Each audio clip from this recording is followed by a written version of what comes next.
정민입니다. 자, 지난 시간에 저희가 귀납 논증의 종류 이야기를 했었죠. 어, 그래서 지금 현재로는 여러분들이 너무 어렵게 생각할 필요 없이 유비 논증, 일반화, 인과 논증, 그 다음에 최선의 설명에 의한 추론, 가설연역법 이것이 귀납 논증의 종류이고 또 이런 논증은 여러분들이 귀납 논증으로 분류하더라도 큰 문제가 없겠습니다. 그래서 지난 시간에 우리가 일반화부터 이제 살펴봤죠. 이제 하나씩 살펴볼 겁니다. 이렇게 뭐 하나씩 살펴볼 건데 그 일반화는 귀납 논증 중에서도 우리가 이제 가장 흔히 보는 것이죠. 그래서 관찰된 것으로부터 그러니까 관찰된 집단으로부터 모든 집단으로 나가는 거죠. 예. 만약에 이제 그 퍼센테이지가 붙었다면은 이 퍼센테이지도 똑같이 붙여는 줘야 됩니다. 예. 관찰된 모든 F의 N%가 G면 그러면 이제 모든 F의 N%가 G다 이렇게 이제 해줘야 되겠죠. 그래서 요거를 조금 유념을 하시고 그러니까 일반화는 간단하죠. 예. 그러니까 표본 집단으로부터 모집단으로 나가는. 예를 들면 논비 수업 신입생 전체가 어떻다. 따라서 뭡니까? 경북대 신입생 전체가 어떻다. 이런 식으로 나가게 되는 것이죠. 예. 마찬가지죠. 예. 똑같죠. 관찰된 집단으로부터 모든 F로 가는. 요게 이제 일반화가 되겠습니다. 예. 그 다음에 통계적 3단 논법이라는 게 있는데, 여기서는 예를 들면 이제 모든 F의 N%는 G다라는 명제가 있을 때, 만약에 이제 A가 F라는 집합에 속하면은 A도 뭡니까? A도 G라는 어떤 속성을 가질 거다. 이런 게 이제 통계적 3단 논법에 속하는 거겠죠. 하지만은 예를 들면은 뭐 우리가 귀납과 연역을 구분할 때 조심해야 되는 게 귀납 논증은 전제가 참이라고 해서 결론이 반드시 참이 되는 것은 아니라고 그랬죠. 그래서 예를 들면은 20대 여성의 99%는 1억 미만의 자산을 가지고 있다. 여기서 조심해야 되는 게 1%가 아니고요. 예, 99%는 그렇다는 거죠. 예. 근데 아이유는 20대 여성이에요. 그러니까 이거하고 이거는 같죠. 예. 모든 F의 N%, 모든 20대 여성의 99%는 1억 미만의 자산을 가지고 있고 아이유도 20대 여성이라면 물론 이제 얘가 좀 잘못됐죠. 아이유 전 잘 몰라요. 아이유 아이유 그 가수라는 거 아이유 얼굴 정도만 아는데 제가 알기로 지금 이제 30대가 아닌가. 예, 아이유가 20대가 아닌 걸로 알고 있는데 하여튼 뭐 예. 만약에 이제 아이유가 20대면은 그러면 이제 통계적 3단 논법에 따르면 아이유도 1억 미만의 자산을 가지고 있을 것이다 라고 우리가 추론을 해야 되겠죠. 그러니까 통계적 3단 논법에 따르면 하지만은 아이유는 실제로는 뭡니까? 자산이 1억 이상이죠. 당연히. 예. 그러니까 예, 반드시 참여되는 것은 아니다. 하지만 이런 귀납 추론은 얼마든지 가능하죠. 예, 가능하고 아이유는 이제 특별한 케이스겠죠. 요 어떻게 보면 이 퍼센테이지에 이제 안 속하는 건데. 예. 하지만 재밌게도 아이유는 이제 여기 F에는 속하죠. 20대 여성에는 속하죠. 예. 그래서 요 형식을 잘 봐두시기 바랍니다. 그 다음에 유비 논증이라는 것은 이제 X가 A, B, C 등의 성질을 가지고 Y도 A, B, C 등의 성질을 가진다고 했을 때 만약에 이제 X가 Z의 성질을 가지면 Y 역시 Z의 성질을 가진다 이렇게 추론하는 것이 이제 유비 논증이라는 것이죠. 그래서 예를 들면 뭐 여기 있죠. 사카린 섭취가 인체에 미치는 영향이라고 나오는데 흰쥐 그러니까 어떤 쥐는 사카린을 다량으로 섭취하고 어떤 쥐는 안 섭취했다는 거지. 그런데 이제 사카린을 다량으로 섭취한 쥐가 방광염에 걸렸다. 아니, 확률이 증가한다는 거죠. 걸렸다라는 것이 아니고. 근데 이제 만약에 흰쥐하고 인간이 생리학적 구조에서 비슷하다고 우리가 가정한다면은 인간도 뭡니까? 사카린을 다량 섭취했을 때 방광염이 걸릴 확률이 증가한다라고 추론할 수 있겠죠. 예. 이거하고 이제 비슷한 거겠죠. 예.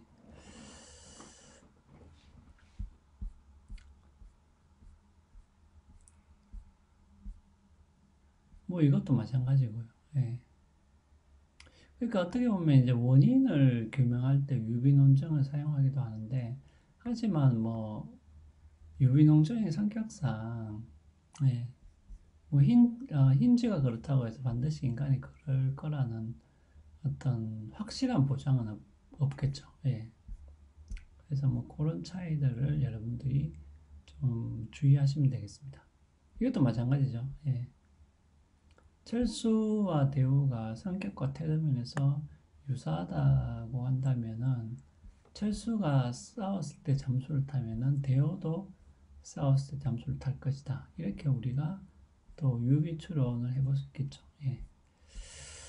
자, 그 다음에 인과관계는 충분 조건으로서의 원인, 필요 조건으로서의 원인. 요 얘기는 이전에도 약간 좀 한 것 같은데, 그죠? 예. 그러니까 이것은 여러분들이 우리가 연역 논증을 할 때 필요 조건, 충분 조건을 했는데 그 개념을 원인에다가 적용했다라고 보시면 되겠습니다. 예, 그래서 충분 조건으로서의 원인이라는 것은 결국은 이제 조건문으로 표시가 되는 거죠. 그러니까 P이면 Q이다 이런 식으로 조건문으로 표시가 되는 건데 결국은 P이면 Q이다라고 했을 때 충분 조건은 이제 P에 속하는 거죠. 그러니까 Q에 만약에 P이면 Q이다라고 했을 때는 Q의 충분 조건은 이제 P라는 뜻인데 이 말은 뭐냐면은 무슨 말이에요? 그러니까 충분 조건이라는 것은 P가 참이라면 Q가 반드시 참이다. 이것을 원인이라는 말로 바꿔서 표현하면 어떻게 됩니까? 그러니까 A가 일어나면은 B가 일어난다, 반드시 일어난다, 혹은 일어난다는 보장이 있다. 라고 했을 때는 A가 충분 조건으로서의 원인이 되는 건데, 반면에 필요 조건은 P이면 Q이다라고 했을 때 Q가 필요 조건이잖아요. P의 필요 조건은 Q가 되는 거잖아요. 그 말은 뭐냐면은 P가 아니라면 Q도 아니다라는 뜻이죠. 그러니까 이제 똑같은 논리예요. 그 똑같은 논리를 원인에다가 적용하면 A가 일어나지 않으면 B도 일어나지 않을 때 만약에 그러한 보장이 있을 때는 가령 이 같은 경우에는 그러면 A가 B의 어떤 필요 조건으로서의 원인이 되는 것이죠. 예. 그래서 이 두 가지를 여러분들이 구분해서 알아둬야 된다는 거. 아니면 뭐 이제 예를 들면 이렇게 적용을 해볼 수도 있다는 겁니다. 예. 그러니까 1차 서류전형과 2차 면접을 통과한 사람 중에 공공명을 채용한다. 그러면 1차 서류 전형과 2차 면접을 모두 통과를 했음에도 불구하고 채용이 안 될 수도 있다는 얘기잖아요. 그죠? 맞죠? 1차 서류 전형, 2차 면접 통과한 사람 가운데 몇 명을 채용한다는 얘기는. 그러면 1차 서류 전형과 2차 면접을 통과했다는 것은 뭡니까? 그러니까 최종적인 채용의 충분 조건은 아니겠죠. 왜냐하면은 1차 서류 전형과 2차 서류 전형에 통과를 했더라도 채용이 안 될 수가, 채용 자체가 false, 즉 채용이 안 될 수도 있기 때문에 이것이 충분 조건으로서의 원인이라고 보기는 힘들다라는 것이죠. 사실 우리가 채용, 뭐 취업을 할 때 이것이 제일 골치 아픈 거죠. 예. 왜 서류전과 면접을 다 통과했는데도 불구하고 채용이 안 되느냐? 다른 원인이 있을 것이다. 이런 것이죠. 그래서 충분 조건이 아닐 수 있다. 만약에 이런 경우라면, 뭐 이거는 뭐, 예. 그래서 뭐 예를 들면 우리가 알고 싶은 게 결국 채용의 충분 조건이잖아요. 그러니까 여러분들이 알고 싶은 게 채용의 충분 조건인데 채용의 충분 조건을 알기가 사실은 어렵다라는 거죠. 그래서 채용의 충분 조건을 알려준다라고 하는 사람들, 특히 이제 회사에 있는 사람들이라기보다는 어떤 취업 사교육을 하는 사람들, 무슨 컨설팅을 한다는 사람들, 이런 사람들이 채용의 충분 조건을 알려주겠다라고 막 떠드는데 그런 것들은 어떻게 보면은 약간의 약장수 이런 것들이 있다라고 해야 되겠죠. 예. 아니, 채용의 충분 조건이라는 것은 그 충분 조건이 채워지면은 실제로 채용이 돼야지만이 그것이 충분 조건이 되는 거잖아요. 그런데 그것을 그래 누가 알겠냐라는 거지. 예.